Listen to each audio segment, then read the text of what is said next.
ಓಂ ನಾರಾಯಣಂ ನಮಸ್ಕೃತ್ಯ ನರಂ ಚೈವ ನರೋತ್ತಮಂ ದೇವೀಂ ಸರಸ್ವತೀಂ ಚೈವ ತತೋ ಜಯಮುದೀರಯೇತ್. ಓಂ ಶಾಂತಿ ಶಾಂತಿ ಶಾಂತಿ.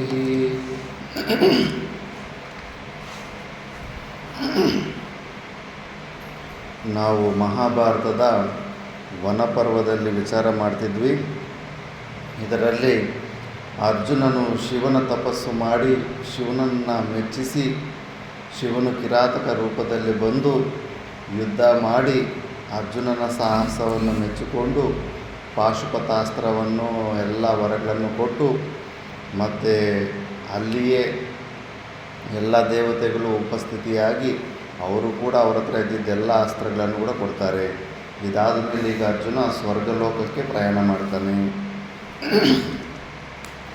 ವೈಶಂಪಾಯನರು ಪ್ರಣವಪೂರ್ವಕವಾಗಿ ಪ್ರವಚನವನ್ನು ಪ್ರಾರಂಭಿಸಿದರು. ಜನ್ಮೇಜಯ ಲೋಕಪಾಲಕರು ಮತ್ತು ಅವರನ್ನನುಸರಿಸಿ ಬಂದಿದ್ದ ದೇವತೆಗಳು ಹೊರಟು ಹೋದ ನಂತರ ಅರ್ಜುನನು ಇಂದ್ರನ ರಥದ ಆಗಮನವನ್ನೇ ನಿರೀಕ್ಷಿಸುತ್ತಿದ್ದನು. ಧೀಮಂತನಾದ ಗುಡಾಕೇಶನು ಇಂದ್ರ ರಥದ ವಿಷಯವಾಗಿಯೇ ಯೋಚಿಸುತ್ತಿರುವಾಗ ಮಾತಲಿಯುಕ್ತವಾದ ಮಹಾರಥವು ಆಕಾಶದ ಕತ್ತಲೆಯನ್ನು ತನ್ನ ಪ್ರಭೆಯಿಂದ ಹೋಗಲಾಡಿಸುತ್ತಾ ಮೋಡಗಳನ್ನು ಅತ್ತಲಿತ್ತ ಚದುರಿಸುತ್ತಾ ಗುಡುಗಿನ ಮತ್ತು ಸಿಡಿಲಿನ ಶಬ್ದಗಳಿಗೆ ಸಮಾನವಾದ ನಿನಾದವುಳ್ಳ ರಥಚಕ್ರಗಳ ಘೋಷದಿಂದ ಆಕಾಶವೆಲ್ಲವನ್ನು ತುಂಬುತ್ತಾ ಬರುತ್ತಿದ್ದಿತು. ಈಗಲೂ ಮೇಘ ಗರ್ಜನೆ ಮಾಡಿದ್ರೆ ಇಂದ್ರನ ರಥ ಹೋಗ್ತಾ ಇದೆ, ಸೂರ್ಯನ ರಥ ಹೋಗ್ತಾ ಇದೆ ಅಂತ ಅಂತಾರೆ. ಜುಳುಪಿ ಸುತ್ತುತ್ತಿದ್ದ ಕತ್ತಿಗಳು, ದಿವ್ಯ ಪ್ರಭಾವದಿಂದ ಕೂಡಿದ್ದ ಪ್ರಾಸವೆಂಬ ಆಯುಧಗಳು, ಮಹಾಪ್ರಭೆಯುಳ್ಳ ವಿದ್ಯುತ್ತುಗಳು, ಸಿಡಿಲುಗಳು, ವಾಯುವಿನಲ್ಲಿ ಸ್ಫೋಟವಾಗುವ ಗುಡುಗಿನ ಶಬ್ದವುಳ್ಳ ಚಕ್ರಯುಕ್ತವಾದ ಫಿರಿಂಗಿಗಳು ಆ ದಿವ್ಯ ರಥದಲ್ಲಿದ್ದವು. ಮಹಾಭಯಂಕರವಾದ ಅಗಳವಾದ ಉರಿಯುವ ಬಾಯಿಗಳಿಂದ ಕೂಡಿದ್ದ ಮಹಾಸರ್ಪಗಳು, ಬಿಳಿಯ ಮೋಡದಂತೆ ಸ್ವಚ್ಛವಾದ ಮತ್ತು ಹೆಚ್ಚು ಬಿಳುಪಾದ ಕಲ್ಲಿನ ರಾಶಿಗಳು ಆ ರಥದಲ್ಲಿದ್ದವು. ಆ ರಥಕ್ಕೆ ಚಿನ್ನದ ಬಣ್ಣದ ಕಾಂತಿಯಿಂದ ಕೂಡಿದ್ದ 10,000 ಕುದುರೆಗಳು ಕಟ್ಟಲ್ಪಟ್ಟಿದ್ದವು ಮತ್ತು ಅದು ಗಾಳಿಯ ವೇಗವನ್ನು ಮೀರಿ ಸಂಚರಿಸುವ ಸಾಮರ್ಥ್ಯವುಳ್ಳದ್ದಾಗಿದ್ದಿತು. ಆ ಮಾಯಾಮಯವಾದ ಮಹಾರಥದ ವೇಗವನ್ನು ಕಣ್ಣಿನಿಂದ ನೋಡಿ ಅಳೆಯುವ ಸಾಧ್ಯತೆ ಇರಲಿಲ್ಲ. ಆ ರಥವು ನೋಡುವವರ ಕಣ್ಣುಗಳನ್ನು ತನ್ನೊಡನೆಯೇ ಒಯ್ಯುವಷ್ಟು ಸುಂದರವಾಗಿದ್ದಿತು. ಆ ರಥದ ಮೇಲಿದ್ದ ಬಿದುರಿನಂತೆ ನೀಳವಾದ ಕಾಂತಿಯುಕ್ತವಾಗಿದ್ದ ವೈಡೂರ್ಯದಂತೆ ಅಥವಾ ಕನ್ನೈದಿಲೆಯಂತೆ ನೀಲವಾದ ಬಣ್ಣದಿಂದ ಕೂಡಿದ್ದ ಸ್ವರ್ಣಾಭರಣಗಳಿಂದ ಅಲಂಕೃತವಾಗಿದ್ದ ವೈಜಯಂತವೆಂಬ ಧ್ವಜವನ್ನು ಆ ರಥದ ತುದಿಯಲ್ಲಿ ಅರ್ಜುನನು ಕಂಡನು. ಸ್ವರ್ಣಖಚಿತವಾದ ಕವಚವನ್ನು ಕರ್ಣಕುಂಡಲಗಳನ್ನು ಧರಿಸಿ ರಥದ ಮೇಲೆ ಕುಳಿತಿದ್ದ ಸಾರಥಿಯನ್ನು ದೇವತೆಗಳಲ್ಲೊಬ್ಬನೆಂದೇ ಅರ್ಜುನನು ಭಾವಿಸಿದನು. ರಥದ ಸ್ವರೂಪ ಶೋಭೆಯನ್ನು ನೋಡಿ ಆನಂದಿಸುತ್ತಿದ್ದ ಅರ್ಜುನನ ಸಮೀಪದಲ್ಲಿ ರಥದಿಂದಿಳಿದು ಬಂದ ಮಾತಲಿಯು ಹೇಳಿದನು, ಅದೃಷ್ಟಶಾಲಿಯಾದ ಶಕ್ರತನುಜನೇ, ನಿನ್ನನ್ನು ದೇವೇಂದ್ರನೇ ನೋಡಲು ಇಚ್ಛಿಸಿದ್ದಾನೆ. ಸ್ವಲ್ಪವಾದರೂ ತಡಮಾಡದೆ ಇಂದ್ರನು ಕಳುಹಿಸಿರುವ ಈ ರಥವನ್ನು ಹತ್ತಿ ಕುಳಿತುಕೋ. ದೇವತೆಗಳ ಅಧಿಪತಿಯಾದ ನಿನ್ನ ತಂದೆಯಾದ ಶತಕ್ರತುವು ನನಗೆ ಕುಂತಿಯ ಮಗನನ್ನು ಇಲ್ಲಿಗೆ ಕರೆದುಕೊಂಡು ಬಾ, ದೇವತೆಗಳೆಲ್ಲರೂ ಅವನನ್ನು ಸಂದರ್ಶಿಸಲಿ ಎಂದು ಆಜ್ಞಾಪಿಸಿರುವನು. ಶಕ್ರನೇ, ಸ್ವತಃ ದ್ರಷ್ಟುಕಾಮನಾಗಿ ದೇವತೆಗಳಿಂದಲೂ ಋಷಿ ಮಹರ್ಷಿಗಳಿಂದಲೂ ಗಂಧರ್ವರಿಂದಲೂ ಅಪ್ಸರೆಯರಿಂದಲೂ ನಿನ್ನ ಆಗಮನದ ನಿರೀಕ್ಷೆಯಲ್ಲಿದ್ದಾನೆ. ಆದುದರಿಂದ ಇಂದ್ರನ ಆಜ್ಞಾನುಸಾರವಾಗಿ ನನ್ನೊಡನೆ ರಥವನ್ನೇರಿ ದೇವಲೋಕಕ್ಕೆ ಬಾ. ಅಲ್ಲಿ ಇಂದ್ರನಿಂದ ಮಹಾಸ್ತ್ರಗಳನ್ನು ಪಡೆದು ಪುನಃ ಭೂಲೋಕಕ್ಕೆ ಹಿಂದಿರುಗಬಹುದು. ಮಾತಲಿಯ ಮಾತುಗಳನ್ನು ಕೇಳಿದ ನಂತರ ಅರ್ಜುನನು ಹೇಳಿದನು, ಮಾತಲೆ, ತಡಮಾಡದೆ ಮೊದಲು ನೀನು ದಿವ್ಯ ರಥವನ್ನೇರಿ ಕುಳಿತುಕೋ.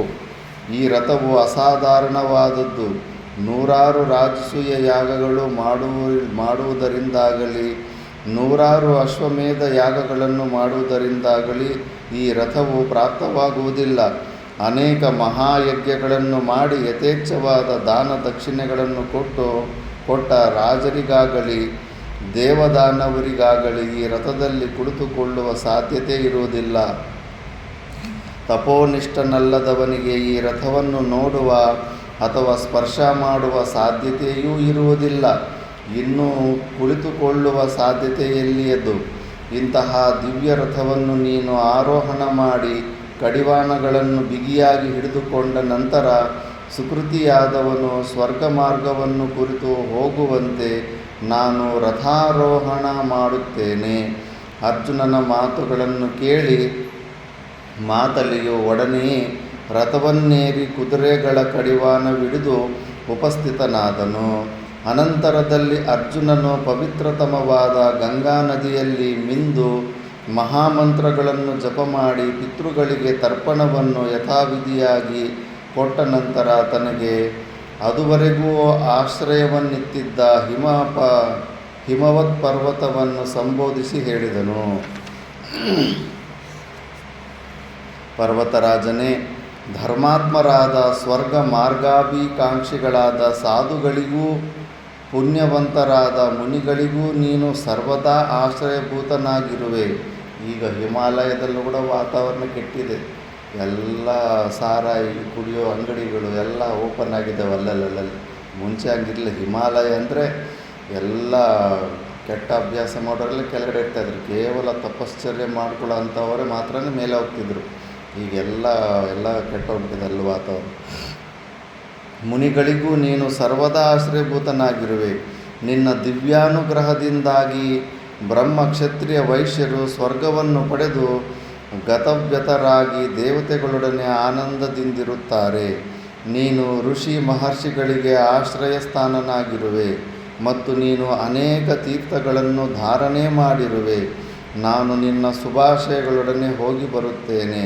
ಮಹಾನುಭಾವನೇ, ನಿನ್ನಲ್ಲಿರುವ ತಪ್ಪಲು ಪ್ರದೇಶಗಳು, ಸರೋವರಗಳು, ನದಿಗಳು, ಚುಳುಮೆಗಳು, ಲತಾಕುಂಜಗಳು, ಪುಣ್ಯತೀರ್ಥಗಳು ಇವೆಲ್ಲವನ್ನೂ ನಾನು ಅನೇಕ ಬಾರಿ ಸಂದರ್ಶಿಸಿದ್ದೇನೆ. ನಾನು ನಿನ್ನಲ್ಲಿರುವ ವೃಕ್ಷಗಳ ಮಧುರವಾದ ಹಣ್ಣುಗಳನ್ನು ತಿಂದಿರುತ್ತೇನೆ ಮತ್ತು ನಿನ್ನ ಶರೀರದಿಂದ ಉದ್ಭೂತವಾದ ಚುಳುಮೆಗಳ ರುಚಿಕರವಾದ ಸುಗಂಧಮಯವಾದ ನೀರನ್ನು ಕುಡಿದು ನನ್ನ ಪಿಪಾಸೆಯನ್ನು ತೀರಿಸಿಕೊಂಡಿರುತ್ತೇನೆ. ನಿನ್ನಲ್ಲಿ ಉದ್ಭವವಾಗುವ ಅಮೃತೋಪಮವಾದ ನಿರ್ಜರಗಳು ತೀರ್ಥವನ್ನು ಕುಡಿದಿರುತ್ತೇನೆ. ಪುಟ್ಟ ಮಗುವು ತನ್ನ ತಂದೆಯ ತೊಡೆಯ ಮೇಲೆ ಸುಖವಾಗಿ ಮಲಗಿ ನಿದ್ರಿಸುವಂತೆ ನಾನು ನಿನ್ನ ತಪ್ಪಲೆಂಬ ತೊಡೆಯ ಮೇಲೆ ಕುಳಿತು ಅಪ್ಸರೆಯರ ದಿವ್ಯಗಾನವನ್ನು ಮಹರ್ಷಿಗಳು ಹೇಳುತ್ತಿದ್ದ ಸುಶ್ರಾವ್ಯವಾದ ವೇದ ಮಂತ್ರಗಳನ್ನು ಕೇಳಿಕೊಂಡು ಸುಖವಾಗಿದ್ದೆನು. ದೇವತೆಗಳೆಲ್ಲ ಹಿಮಾಲಯದಲ್ಲಿ ಬಂದು ಸಂಚಾರ ಮಾಡ್ತಿರ್ತಾರೆ. ಅರ್ಜುನನು ಈ ರೀತಿಯಲ್ಲಿ ಪರ್ವತರಾಜನನ್ನು ಸ್ತೋತ್ರ ಮಾಡಿ ನಮಸ್ಕರಿಸಿ ಸೂರ್ಯನಂತೆ ಪ್ರಕಾಶಿಸುತ್ತಾ ದಿವ್ಯರಥವನ್ನು ಆರೋಹಣ ಮಾಡಿದನು. ಸೂರ್ಯನಿಗೆ ಸಮಾನವಾದ ತೇಜಸ್ಸಿನಿಂದ ಕೂಡಿದ್ದ ದಿವ್ಯವಾದ ರಥದಲ್ಲಿ ಕುಳಿತು ಧೀಮಂತನಾದ ಕುರುವಂಶ ಪ್ರದೀಪನಾದ ಅರ್ಜುನನು ಮೇಲೇರಿದನು. ಭೂಲೋಕವು ಅವನ ದೃಷ್ಟಿಪಥದಿಂದ ದೂರವಾದ ನಂತರ ಅರ್ಜುನನು ಸಾವಿರಾರು ವಿಮಾನಗಳನ್ನು ದೇವಲೋಕದ ಮಾರ್ಗದಲ್ಲಿ ಕಂಡನು. ಆ ಪ್ರದೇಶದಲ್ಲಿ ಬೆಳಕು ಕೊಡಲು ಸೂರ್ಯನಾಗಲಿ ಚಂದ್ರನಾಗಲಿ ಅಗ್ನಿಯಾಗಲಿ ಇರಲಿಲ್ಲ. ಧರ್ಮದ ಫಲದಿಂದಲೂ ಮತ್ತು ತಪಸ್ಸಿನ ಫಲದಿಂದಲೂ ಕೂಡಿದುದಾಗಿ ಆ ಪ್ರದೇಶವೇ ಸ್ವಯಂ ಪ್ರಭೆಯುಳ್ಳದಾಗಿದ್ದಿತು. ಅಲ್ಲಿ ಸೂರ್ಯ ಚಂದ್ರರು ಬೇಕೇ ಆಗಿಲ್ಲ ಸ್ವರ್ಗದಲ್ಲಿ, ಅದಕ್ಕೆ ಓನ್ ಲೈಟ್ ಇದೆ. ಪೃಥ್ವಿಯಲ್ಲಿ ನೀನು ನೋಡುವವರಿಗೆ ಅತಿ ದೂರದ ಕಾರಣದಿಂದ ದೀಪದಂತೆ ಪುಟ್ಟದಾಗಿ ಕಾಣುವ ನಕ್ಷತ್ರಗಳೇ ಅಲ್ಲಿ ಒಂದೊಂದು ಸ್ವಯಂ ಪ್ರಭೆಯುಳ್ಳ ವಿಶಾಲ ಪ್ರದೇಶಗಳಾಗಿದ್ದವು. ನಮಗೆ ಸೈನ್ಸ್ ಬಗ್ಗೆ ಗೊತ್ತಿಲ್ಲ ಅಂತಾರೆ. ಕೆಳಗಡೆಯಿಂದ ನೋಡಿದ್ರೆ ನಕ್ಷತ್ರಗಳು ಸಣ್ಣಗಿರ್ತವೆ, ಮೇಲೆ ಹೋದರೆ ದೊಡ್ಡದಾಗಿ ಕಾಣಿಸ್ತವೆ. ಸಪ್ತ ಋಷಿ ಕುಂಡದಲ್ಲಿ 19,000 ಫೀಟ್ ಅಲ್ಲಿ ಹತ್ತಿದ್ರೇ ಚಂದ್ರ ರೂಮು ಸೈಜ್ ಎಷ್ಟಿರುತ್ತೋ ಅಷ್ಟು ದೊಡ್ಡದಾಗಿ ಕಾಣಿಸ್ತಾರೆ. ಮೊದಲನೇ ಸತಿ ನೋಡಿ ಆಶ್ಚರ್ಯ ಆಗುತ್ತೆ ನನಗೆ. ಅಷ್ಟು ದೊಡ್ಡ ಸೈಜಲ್ಲಿ ಚಂದ್ರ ನೋಡಿ, ಎಷ್ಟು ಹೈಟ್ಗೆ ಹೋಗ್ತೀವೋ ಅವುಗಳ ಸೈಜ್ ದೊಡ್ಡದಾಗಿ ಕಾಣಿಸ್ತಾ ಇರುತ್ತೆ. ಅವು ಎಲ್ಲಿಯೂ ಚಲಿಸದೆ ತಮ್ಮ ತಮ್ಮ ಸ್ಥಾನಗಳಲ್ಲಿಯೇ ಸ್ವಯಂ ಪ್ರಕಾಶದಿಂದ ಕೂಡಿ ನಿಂತಿರುವುದನ್ನು ಪಾರ್ಥನು ಕಂಡನು. ರಥವು ಸ್ವಲ್ಪ ಮುಂದೆ ಹೋದ ನಂತರ ಮತ್ತೊಂದು ಪ್ರದೇಶದಲ್ಲಿ ತಪಸ್ಸಿನ ಫಲವನ್ನು ಅನುಭವಿಸುತ್ತಿರುವ ಸ್ವಯಂ ಪ್ರಕಾಶರಾದ 100 ರಾಜರ್ಷಿಗಳನ್ನು, ಯುದ್ಧ ಮಾಡುವಾಗ ಪ್ರಾಣ ತೊರೆದ 100 ಕ್ಷತ್ರಿಯ ಯೋಧರನ್ನು ಅರ್ಜುನನು ಕಂಡನು. ಅವರೆಲ್ಲ ಸ್ವರ್ಗ ಒಳ್ಳೆ ಲೋಕಕ್ಕೆ ಹೋಗಿರ್ತಾರೆ. ಅವರೆಲ್ಲರೂ ಸ್ವರ್ಗದ ಸುಖವನ್ನು ಅನುಭವಿಸುತ್ತಾ ಆನಂದದಿಂದ ಕಾಲ ಕಳೆಯುತ್ತಿದ್ದರು. ಅಲ್ಲಿಂದ ಮುಂದೆ ಸ್ವಲ್ಪ ದೂರ ಪ್ರಯಾಣ ಮಾಡಿದ ನಂತರ ಅರ್ಜುನನು ಸೂರ್ಯನಿಗೆ ಸಮಾನವಾದ ತೇಜಸ್ಸಿನಿಂದ ಕೂಡಿದ್ದ 1000 ಗಂಧರ್ವರನ್ನು, ಗುಹ್ಯಕರನ್ನು, ಋಷಿಗಳನ್ನು, ಅನೇಕಾನೇಕ ಅಪ್ಸರೆಯರನ್ನು ಕಂಡನು.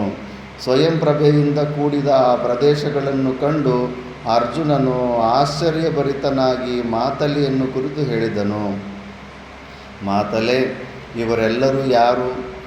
ಪಾರ್ಥ, ಇವರೆಲ್ಲರೂ ಪುಣ್ಯಕರ್ಮಗಳನ್ನು ಮಾಡಿ ಸುಕೃತಿಗಳಾಗಿ ಸ್ವಯಂ ಪ್ರಕಾಶವನ್ನು ಪಡೆದು ತಮ್ಮ ತಮ್ಮ ಸ್ಥಾನಗಳಲ್ಲಿ ಪ್ರತಿಷ್ಠಿತರಾಗಿದ್ದಾರೆ. ಭೂಮಿಯಲ್ಲಿ ನಿಂತು ನೋಡಿದಾಗ ನಕ್ಷತ್ರಗಳಂತೆ ಕಾಣುವವರು ಇವರೇ ಆಗಿರುತ್ತಾರೆ. ರಥವು ಮುಂದೆ ಸ್ವಲ್ಪ ದೂರ ಹೋಗುತ್ತಲೇ ದೇವಲೋಕದ ಮಹಾದ್ವಾರವು ಸಮೀಪಿಸಿತು. ಸುಂದರವಾದ ಸರ್ವದಾ ವಿಜಯಿಯಾದ ಕೈಲಾಸೋಪಮವಾದ 4 ದಂತಗಳಿಂದ ಕೂಡಿದ್ದ ಇಂದ್ರನ ಪಟ್ಟದಾನೆಯಾದ ಐರಾವತವನ್ನು ದೇವಲೋಕದ ಮಹಾದ್ವಾರದಲ್ಲಿ ಅರ್ಜುನನು ಕಂಡನು.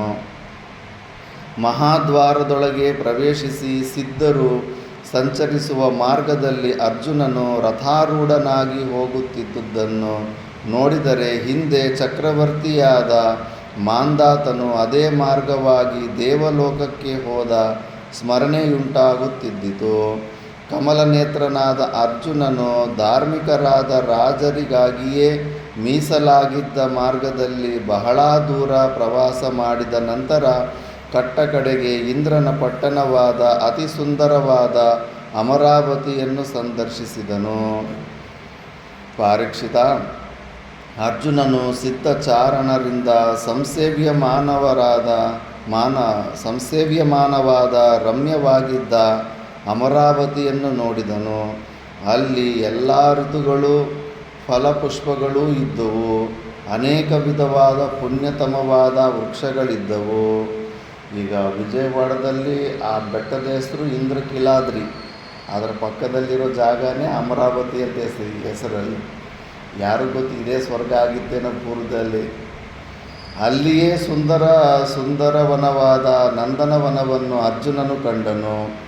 ಆ ನಂದನವನವು ಅಪ್ಸರೆಯರಿಗೆ ಅತಿ ಪ್ರಿಯವಾದ ಕ್ರೀಡೋದ್ಯಾನವಾಗಿದ್ದಿತು. ಅಲ್ಲಿದ್ದ ಸೌಗಂಧಿಕಾದಿ ಅನೇಕ ಪುಷ್ಪಗಳ ಸುವಾಸನೆಯನ್ನು ಧರಿಸಿ ವಾಯುದೇವನು ಮಂದವಾಗಿ ಬೀಸುತ್ತಿದ್ದನು. ಅಲ್ಲೆಲ್ಲ ಸೆಂಟು ಬಾಟಲ್ ತಗೊಂಡೋಗ್ಬೇಕಾಗಿಲ್ಲ, ವಾಯುದೇವನೇ ಎಲ್ಲ ಸುಗಂಧ ಬಿಡ್ತಾ ಇರ್ತಾನೆ. ಪುಷ್ಪಭರಿತವಾದ ಮತ್ತು ಎತ್ತರವಾದ ಅಲ್ಲಿದ್ದ ವೃಕ್ಷಗಳನ್ನು ನೋಡಿದರೆ ಹೂವಿನ ತಟ್ಟೆಯನ್ನಿಟ್ಟುಕೊಂಡು ಅವುಗಳ ಅರ್ಜುನನನ್ನು ತಮ್ಮ ವನಕ್ಕೆ ಆಹ್ವಾನಿಸುತ್ತಿವೆಯೋ ಎಂಬಂತೆ ಕಾಣುತ್ತಿದ್ದವು. ಅಷ್ಟೊಂದು ಹೂ ಬಿಟ್ಟಿರ್ತವೆ ಗಿಡಗಳು. ಸುಂದರವಾದ ಅನುಪಮವಾದ ನಂದನವನವನ್ನು ತಪಸ್ಸಿದ್ಧಿಯನ್ನು ಪಡೆಯದವನಾಗಲಿ. ಗಂಗೋದ್ರಿಗಿಂತ ಮೇಲ್ಗಡೆ ಬರೋದನ್ನು ನಂದನವನ ಅಂತಾರೆ. ಬಟ್ ನಿಜವಾದ ನಂದನವನ ಯಾವುದನ್ನೋದು ಸೂಕ್ಷ್ಮ ರೂಪದಲ್ಲೇ ಗೊತ್ತಾಗುತ್ತೆ. ಅಲ್ಲಿ ವ್ಯಾಲಿ ಆಫ್ ಫ್ಲವರ್ಸ್ ಕಾಣಿಸುತ್ತೆ. ಸೆಪ್ಟೆಂಬರ್ನಲ್ಲಿ ಫುಲ್ಲು 1000 ವೆರೈಟಿಯ ಹೂವಿನ ಗಾರ್ಡನ್ ಥರ ಕಾಣಿಸುತ್ತೆ. ಯಜ್ಞ ಯಾಗಾದಿಗಳನ್ನು ಮಾಡದವನಾಗಲಿ ಸಂದರ್ಶಿಸುವ ಸಾಧ್ಯತೆ ಇರಲಿಲ್ಲ.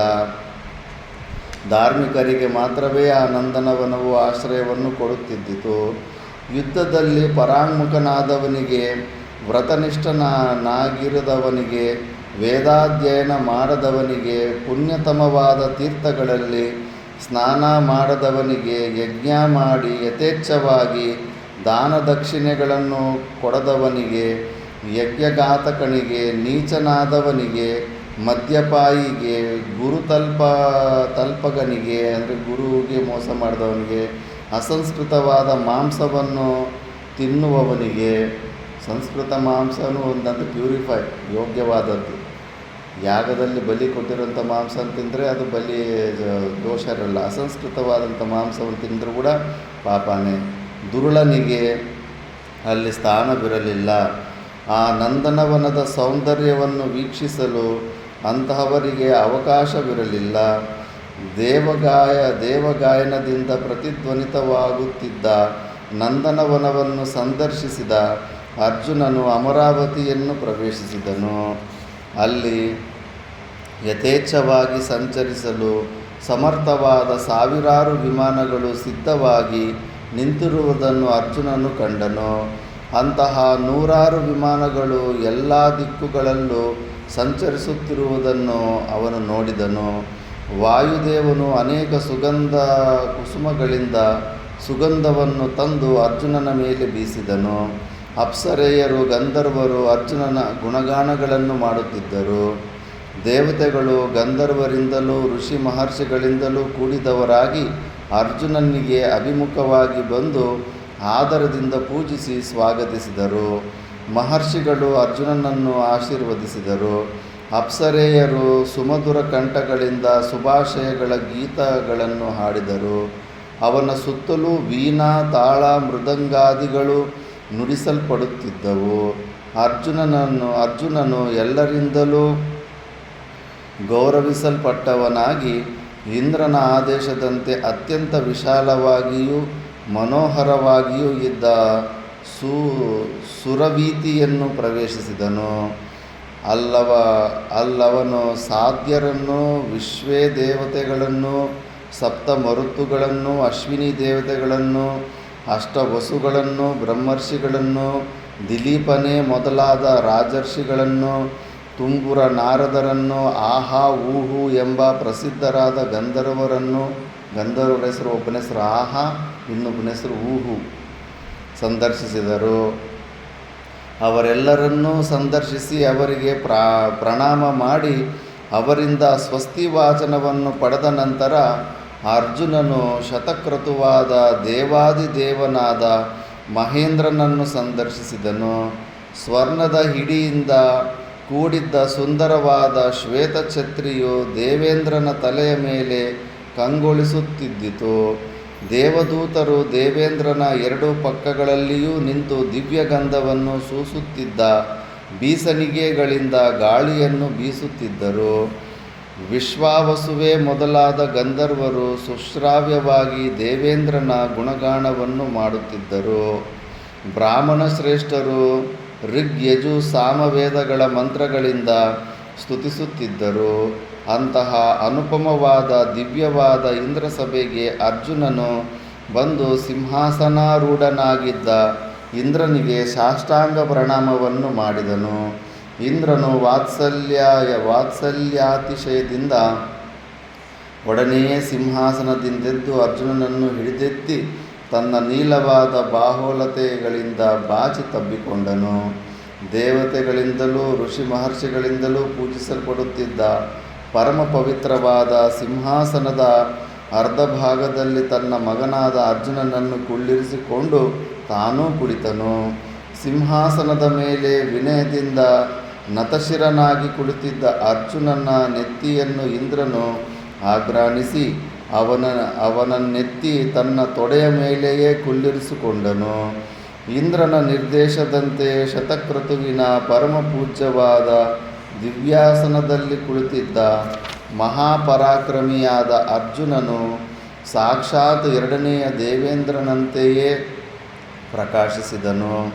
ಪುತ್ರವಾತ್ಸಲ್ಯದಿಂದ ಪ್ರಚೋದಿತನಾದ ಇಂದ್ರನು ಅರ್ಜುನನನ್ನು ಭಾರಿಗೂ ಸಂತೈಸುತ್ತಾ ಕೋಮಲವಾದ ಸುಗಂಧಯುಕ್ತವಾದ ಕೈಯಿಂದ ಅರ್ಜುನನ ಮುಖಾರವಿಂದವನ್ನು 4 ಬಾರಿ ಸ್ಪರ್ಶಿಸಿದನು. ಸುಂದರಾಂಗನಾದ ತನ್ನ ಮಗನ ನೀಲವಾದ ಸ್ವರ್ಣಸ್ತಂಭದಂತಿದ್ದ ಮೌರ್ವಿ ಬಾಣಗಳ ಆಕರ್ಷಣೆ ಮತ್ತು ಪ್ರಯೋಗಗಳಿಂದ ಅತಿ ಕಠಿಣವಾಗಿದ್ದ ಬಾಹುಗಳನ್ನು ವಜ್ರಾಯುಧದ ಚಿಹ್ನೆಗಳಿಂದ ಕೂಡಿದ್ದ ತನ್ನ ಕೈಗಳಿಂದ ತಟ್ಟಿ ಸವರಿದನು. ಬಾರಿ ಬಾರಿಗೂ ತನ್ನ ಮಗನ ಮುಖಾರವಿಂದವನ್ನು ದಿಟ್ಟಿಸಿ ನೋಡುತ್ತಿದ್ದನು. ಗುಂಗುರು ಕೂದಲುಗಳಿಂದ ಕೂಡಿದ್ದ ಸುಂದರಾಂಗನಾದ ಅರ್ಜುನನನ್ನು ಎಷ್ಟು ನೋಡಿದರೂ ಇಂದ್ರನ ಮನಸ್ಸು ತಣಿಯಲಿಲ್ಲ. ತನ್ನ ವಿಶಾಲವಾದ ಕಣ್ಣುಗಳಿಂದ ಅರ್ಜುನನನ್ನು ನೋಡುತ್ತಿದ್ದಂತೆಲ್ಲ ಇನ್ನೂ ದಿಟ್ಟಿಸಿ ನೋಡಬೇಕೆಂಬ ಆಶೆಯು ಇಂದ್ರನಿಗೆ ಉಂಟಾಗುತ್ತಿದ್ದಿತು. ಕೃಷ್ಣ ಪಕ್ಷದ ಚತುರ್ದಶಿಯ ದಿವಸ ಸೂರ್ಯಚಂದ್ರರಿಬ್ಬರೂ ಆಕಾಶದಲ್ಲಿ ಉದಯಿಸಿ ಪ್ರಕಾಶಿಸುವಂತೆ ಒಂದೇ ಸಿಂಹಾಸನದಲ್ಲಿ ಕುಳಿತಿದ್ದ ಪಾರ್ಥ ಮಹೇಂದ್ರರು ಪ್ರಕಾಶಿಸಿದರು. ಆ ಸಮಯದಲ್ಲಿ ಹಾಡುವುದರಲ್ಲಿಯೂ ಸಾಮಗಾನದಲ್ಲಿಯೂ ಕುಶಲರಾದ ತುಂಬುರವೇ ಮೊದಲಾದ ಗಂಧರ್ವ ಶ್ರೇಷ್ಠರು ಸುಮನೋಹರವಾದ ಗೀತೆಗಳನ್ನು ಸಾಮಗಳನ್ನು ಇಂಪಾಗಿ ಹಾಡುತ್ತಿದ್ದರು. ಘೃತಾಚಿ, ಮೇನಕ, ರಂಭ, ಪೂರ್ವಚಿತ್ತಿ, ಸ್ವಯಂಪ್ರಭಾ, ಊರ್ವಶಿ, ಮಿತ್ರಕೇಶಿ, ದಂಡಗೌರಿ, ವರೂತಿನಿ, ಗೋಪಾಲಿ, ಸಹಜನ್ಯ, ಕುಂಭಯೋನಿ, ಪ್ರಜಾಗರ, ಚಿತ್ರಸೇನ, ಚಿತ್ರಲೇಖ, ಸಹ, ಮಧುರಸ್ವರ ಇವರೇ ಮುಂತಾದ ಪದ್ಮಲೋಚನೆಯರಾದ ಸಾವಿರಾರು ಸ್ತ್ರೀಯರು ನೃತ್ಯ ಮಾಡುತ್ತಿದ್ದರು. ಅವರು ತಮ್ಮ ರೂಪಲಾವಣ್ಯಗಳಿಂದಲೂ ಅಭಿನಯಗಳಿಂದಲೂ ಸಿದ್ಧರ ಮನಸ್ಸುಗಳನ್ನು ಚಂಚಲಗೊಳಿಸುವವರಾಗಿದ್ದರು. ಅವರ ಸೊಂಟಗಳು ಸಿಂಹದ ಸೊಂಟದಂತೆ ಬಹಳ ಕೃಶವಾಗಿದ್ದವು. ಶ್ರೋಣಿ ಪ್ರದೇಶಗಳು ಸ್ಥೂಲವಾಗಿಯೂ ವಿಶಾಲವಾಗಿಯೂ ಇದ್ದುವು. ಅವರು ನೃತ್ಯ ಮಾಡುವಾಗ ಅವರ ಸುಂದರ ಸ್ತನಗಳು ಸ್ವಾಭಾವಿಕವಾಗಿಯೂ ಕಂಪಿಸುತ್ತಿದ್ದವು. ಅವರು ಅತಿ ಮಧುರವಾದ ಕಟಾಕ್ಷ ವೀಕ್ಷಣೆಗಳು ಪ್ರೇಕ್ಷಕರು ಬುದ್ಧಿ ಮನಸ್ಸುಗಳೆರಡನ್ನೂ ಏಕಕಾಲದಲ್ಲಿ ಸೆಳೆಯುವ ಸಾಮರ್ಥ್ಯವುಳ್ಳವಳಾಗಿದ್ದವು. ಜನಮೇಜಯ, ಗೀತ, ನೃತ್ಯ ಮತ್ತು ಅಭಿನಯಾದಿಗಳೆಲ್ಲವೂ ಮುಗಿದ ನಂತರ ಇಂದ್ರನ ಮುಖಭಾವದಿಂದಲೇ ಅವನ ಇಂಗಿತವೇನೆಂಬುದನ್ನು ತಿಳಿದ ದೇವತೆಗಳು ಅರ್ಜುನನಿಗಾಗಿ ಅರ್ಘ್ಯ ಪಾದ್ಯಾಚಮನೀಯಾದಿಗಳನ್ನು ಸಿದ್ಧಪಡಿಸಿ ಇಂದ್ರಸುತನನ್ನು ಯಥಾವಿಧಿಯಾಗಿ ಅರ್ಚಿಸಿದರು. ಅರ್ಜುನನು ದೇವತೆಗಳ ಸತ್ಕಾರವನ್ನು ಸ್ವೀಕರಿಸಿದ ನಂತರ ಅವನನ್ನು ಇಂದ್ರನ ಅರಮನೆಗೆ ಕರೆದೊಯ್ಯಲಾಯಿತು. ಅರ್ಜುನನು ಇಂದ್ರನ ಅರಮನೆಯಲ್ಲಿಯೇ ಬಹಳ ಕಾಲವಿದ್ದನು. ಆ ಸಮಯದಲ್ಲಿ ಅರ್ಜುನನು ಇಂದ್ರನಿಂದ ನಾನಾ ವಿಧವಾದ ದಿವ್ಯಾಯುಧಗಳ ಧಾರಣ ಪ್ರಯೋಗೋಪಸಂಹಾರಗಳನ್ನು ತಿಳಿದುಕೊಂಡನು. ಸಕಲಾಸ್ತ್ರಗಳಿಗೂ ಮಿಗಿಲಾದ ಅಪ್ರತಿಹತವಾದ ಇಂದ್ರನಿಗೆ ಪರಮಪ್ರಿಯವಾದ ವಜ್ರಾಸ್ತ್ರದ ಧಾರಣ ಪ್ರಯೋಗೋಪಸಂಹಾರಗಳನ್ನು ಅರ್ಜುನನು ಇಂದ್ರನಿಂದ ಪಡೆದದ್ದು ಮಾತ್ರವಲ್ಲದೆ ಅಕಾಲದಲ್ಲಿಯೂ ಮಹಾನಾದವನ್ನುಂಟು ಮಾಡುವ ಸಿಡಿಲುಗಳನ್ನು, ನವಿಲುಗಳನ್ನು ನೃತ್ಯವಾಡಲು ಪ್ರಚೋದಿಸುವ ಮೇಘಗಳ ನಿರ್ಮಾಣ ಮತ್ತು ನಿವಾರಣಾ ವಿದ್ಯೆಗಳನ್ನು ಕಲಿತನು. ತಾನು ಮಳೆಯನ್ನು ಬರೆಸ್ಬೋದು, ಮಳೆಯನ್ನು ನಿಲ್ಲಿಸ್ಬೋದು. ತಾನು ಉದ್ದೇಶಿಸಿ ಬಂದ ಮಹಾಸ್ತ್ರಗಳ ಪ್ರಾಪ್ತಿಯಾದ ನಂತರ ಅರ್ಜುನನಿಗೆ ತನ್ನ ಸಹೋದರರ ಇದ್ದಲ್ಲಿಗೆ ಪ್ರಯಾಣ ಮಾಡಬೇಕೆಂಬ ತವಕ ಉಂಟಾಯಿತು. ಆದರೆ ಇಂದ್ರನು ಮಾತ್ರ ಅರ್ಜುನನನ್ನು ಒಡನೆಯೇ ಕಳುಹಿಸಿಕೊಡಲು ಒಪ್ಪಲಿಲ್ಲ. ಇಂದ್ರನ ನಿರ್ದೇಶದಂತೆ 5 ವರ್ಷಗಳ ಕಾಲ ಅರ್ಜುನನು ಸಕಲ ವಿಧವಾದ ಸ್ವರ್ಗೀಯ ಸುಖೋಪಭೋಗಗಳನ್ನು ಅನುಭವಿಸುತ್ತಾ ಕಾಲ ಕಳೆದನು. ಅರ್ಜುನನು ಶಸ್ತ್ರಾರ್ಥಗಳೆಲ್ಲವನ್ನೂ ತನ್ನಿಂದ ಪಡೆದ ನಂತರ ಇಂದ್ರನಿಗೆ ತನ್ನ ಮಗನು ಗೀತಗಳಲ್ಲಿಯೂ ಪ್ರವೀಣನಾಗಬೇಕೆಂಬ ಆಶಯ ಉಂಟಾಯಿತು. ತನ್ನ ಆಶಯವನ್ನು ಅರ್ಜುನನೊಡನೆ ಹೇಳಿದನು. ಕುಂತಿಪುತ್ರನೇ, ನೀನೀಗ ನನ್ನಿಂದ ಸಕಲ ವಿಧವಾದ ಶಸ್ತ್ರಾರ್ಥಗಳನ್ನು ಯಥಾವಿಧಿಯಾಗಿ ಪಡೆದಿರುವೆ. ಗಂಧರ್ವಾಧಿಪತಿಯಾದ ಚಿತ್ರಸೇನನಿಂದ ಗೀತ ನೃತ್ಯಗಳನ್ನು ಅಭ್ಯಾಸ ಮಾಡು.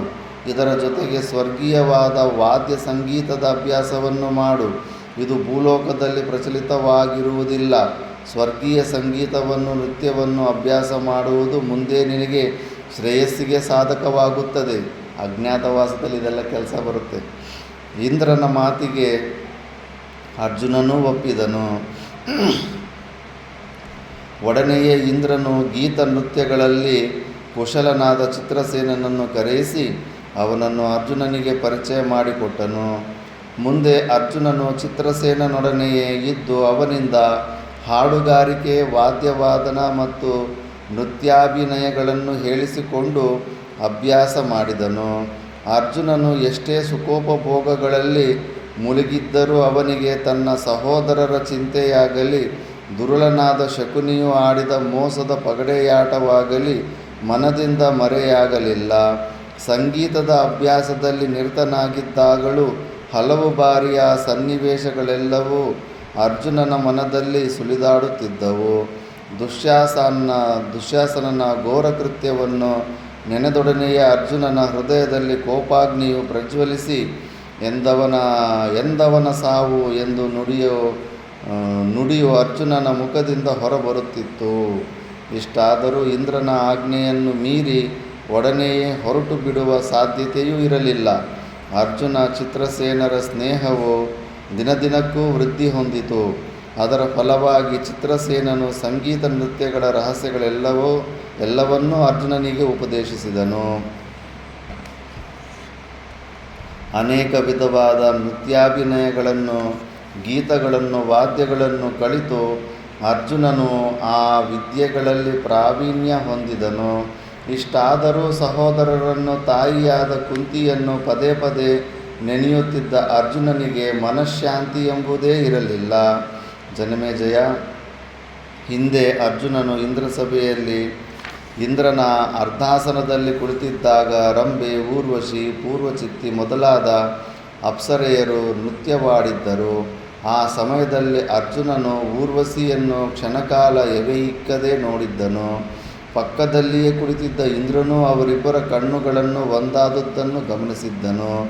ಅರ್ಜುನನ ದೃಷ್ಟಿ ಊರ್ವಶಿಯ ಮೇಲೆ ಏಕೆ ಬಿತ್ತೆಂದಾಗಲಿ ಅದಕ್ಕೆ ಕಾರಣವೇನಿರಬಹುದೆಂದಾಗಲಿ ಇಂದ್ರನು ಒಡನೆಯೇ ನಿರ್ಧರಿಸಲು ಹೋಗಲಿಲ್ಲ.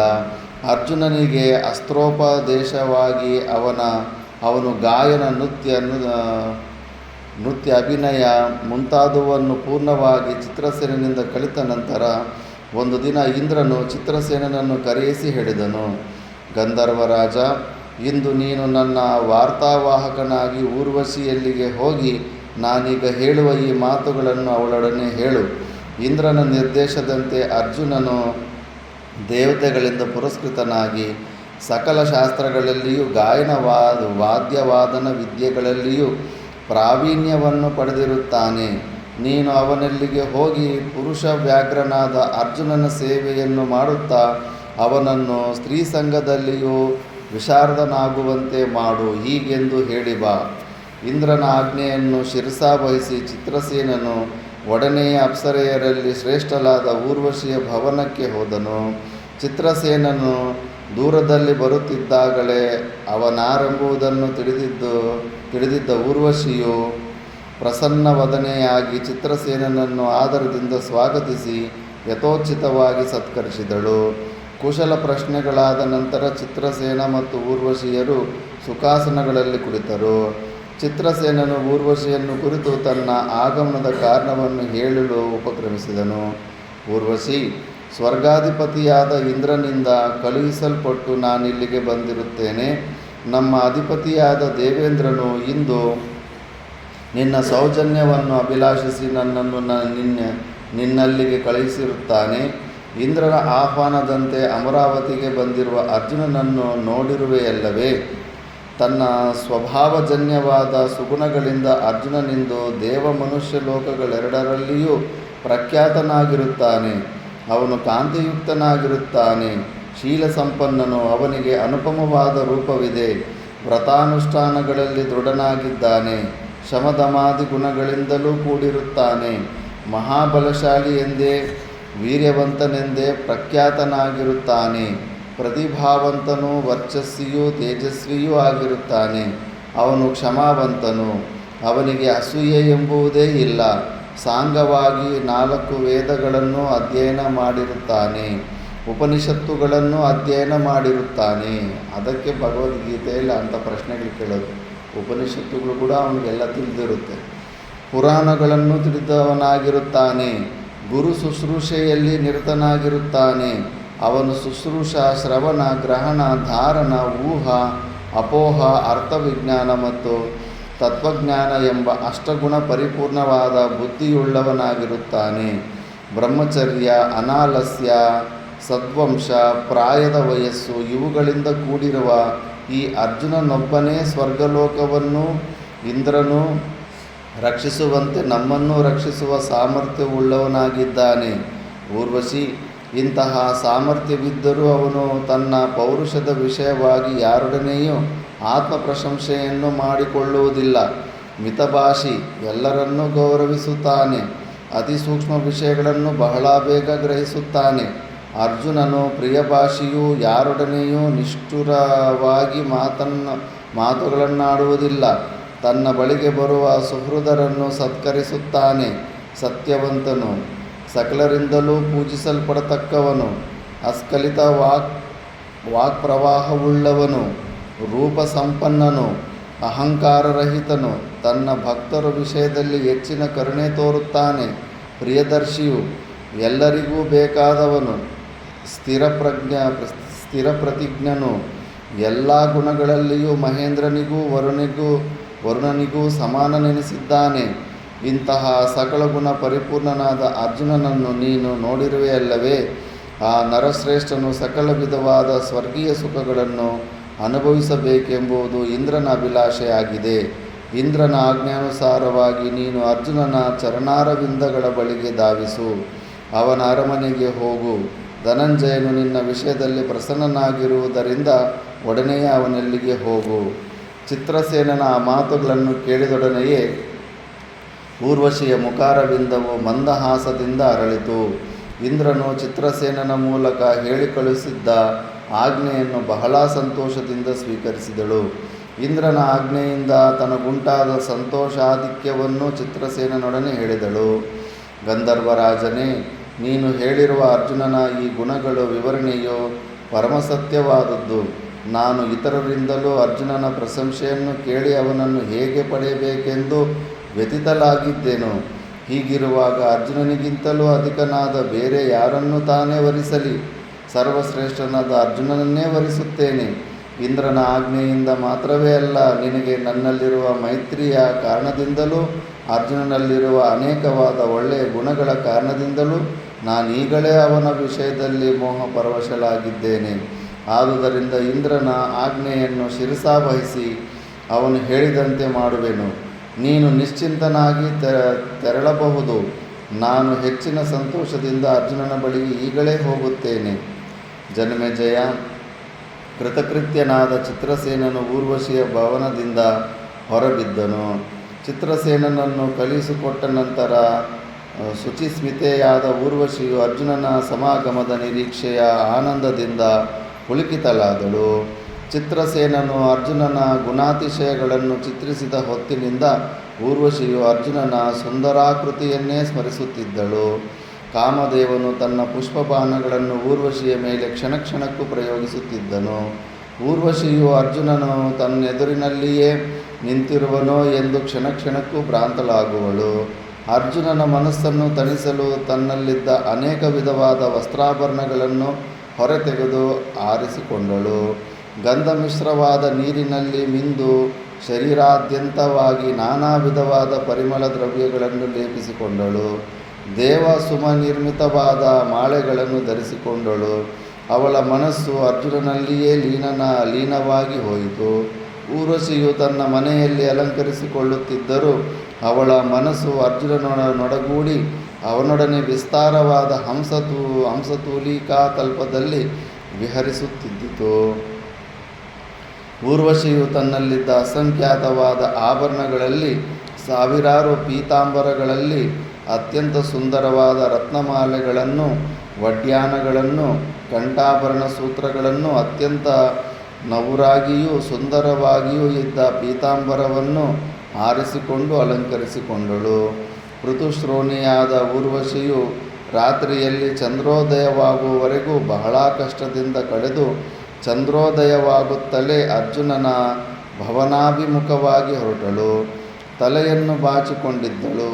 ಗುಂಗುರು ಕೂದಲುಗಳಿಂದ ಅವಳ ಮುಂದಳೆಯು ಶೋಭಿಸುತ್ತಿದ್ದಿತು. ಕೇಶರಾಶಿಯು ಮೃದುವಾಗಿಯೂ ಆನೆಯ ಸೊಂಡಿಲಿನಂತೆ ನೀಲವಾಗಿಯೂ ಇದ್ದಿತು. ದೇವಸುಮಗಳಿಂದ ತಲೆಯನ್ನು ಅಲಂಕರಿಸಿದಳು. ಚಂದ್ರನಲ್ಲಿರುವ ಲಾಂಛನದಂತೆ ಅವಳ ಭ್ರುಕುಟಿಗಳಿದ್ದವು.